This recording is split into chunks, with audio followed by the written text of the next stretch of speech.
এই তরিকুল, তুমি তো ব্লগার হয়ে গেছো তো। কি অবস্থা? এই যে আসলে কবে আসছি? আজকে হলো শুক্রবার। হ্যাঁ, ব্লগার আর হতে পারলাম কই, যাই বিভিন্ন জায়গা যাই, শখ শখ দাবড়ায় বেড়াই, কাজ করে তো শেষ করতে পারি না। শোন, এই যে তুই এইদিকে বাম দিয়ে যাবি না, এই ডান দিয়ে যাবি?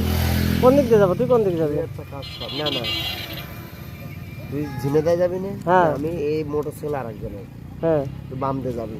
হ্যাঁ যে ডাকাতি, ডাকাতি নাম শুনছিস? হ্যাঁ হ্যাঁ ডাকাতের ভিতরে একটা বাম পশ্চিমের দিকে একটা বাড়ি আছে, হ্যাঁ। দোতলা বিল্ডিং করেছে। হ্যাঁ, ওটা একটু 2 মিনিট অবজারভেশন করবি। আমি বাড়ি না আসলে আমি যাবো কিভাবে?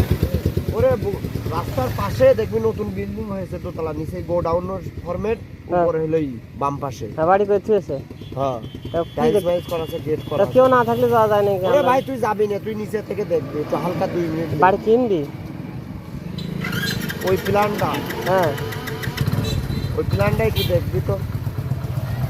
ঠিক আছে কিনা? আমার জন্য না, তুই জাস্ট হলো ওই প্ল্যানটা দেখবি, ডিজাইন শিখে পড়ে। হ্যাঁ, বাইরে তো দাঁড়ায় দেখবো। বাড়িতে তুই দাঁড়িয়ে দেখলেই বুঝতে পারবি না। আচ্ছা ঠিক আছে। গেট মেট এই এক জায়গায় ওপেন তো, হ্যাঁ আর এক সাইডে হলো নিচে গোডাউন, তুই দেখলে বুঝতে পারবি না। হ্যাঁ। ওরকম একটা প্ল্যান করে দিস তো আমার, আচ্ছা ঠিক আছে। বুঝতে পারছিস?